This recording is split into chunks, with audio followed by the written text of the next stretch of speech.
The operator of Japan's Fukushima nuclear power plant says it might eventually have to dump hundreds of thousands of tons of contaminated water into the Pacific Ocean. It's been 3 years since the nuclear disaster, but TEPCO is still struggling to clear up, with occasional radioactive leaks still happening.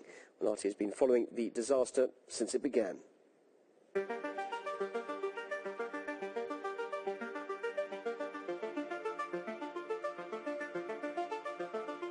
Technically, we're now well within the Fukushima no-go zone. We're just 10 kilometers from the nuclear power station. These houses, ravaged by the tsunami in 2011, still stand here, nowhere near to being restored.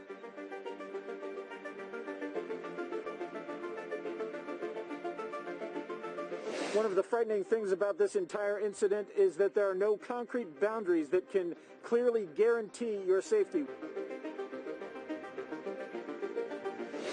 It's hard to say what gives you a creepier feeling, the trail of destruction left by the 2011 tsunami, or the houses untouched by natural disaster but abandoned after the nuclear accident.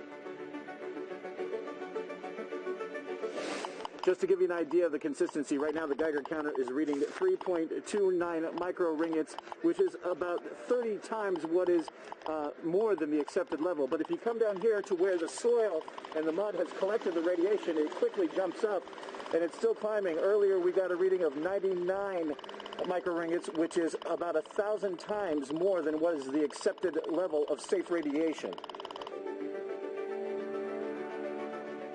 The place where I'm at right now, more than 10,000 people are currently living.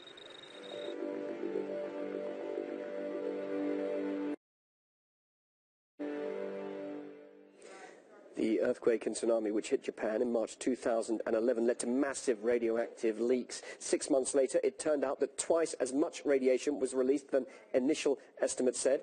By October 2012, operator TEPCO finally admitted it failed to implement safety improvements that led to the meltdown. Then, a year ago, record radiation levels were found in local fish, and it was revealed 3 months later that the cause was radioactive water leaking from a storage tank. Well, last August, TEPCO confessed that around 300 tons of highly radioactive water had leaked from Fukushima since 2011.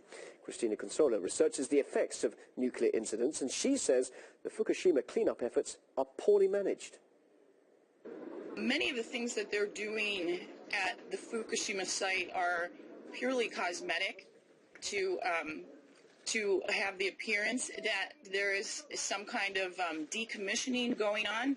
We have the massive amount of water that's being poured and collected in tanks, and those tanks are failing. And so at some point a decision is going to need to be made about what they're going to do with the water in those tanks, because the goal is to keep the workers on the site for as long as possible so that they can try to mitigate any problems that occur from failures in all of their systems.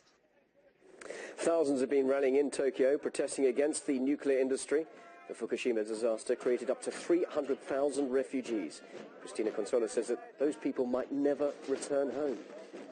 According to the Japanese government, they're trying to move people back into some of those areas because they've done decontamination, which people who have worked on the decontamination process have stated, that it hasn't worked. And we know just from bomb testing that even hydrochloric acid doesn't remove radiation.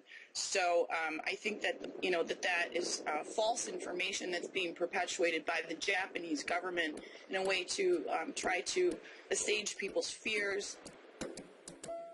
Fly me to the moon, let me play among the stars, let me see what spring is like on Jupiter and Mars. In other words, hold my hand.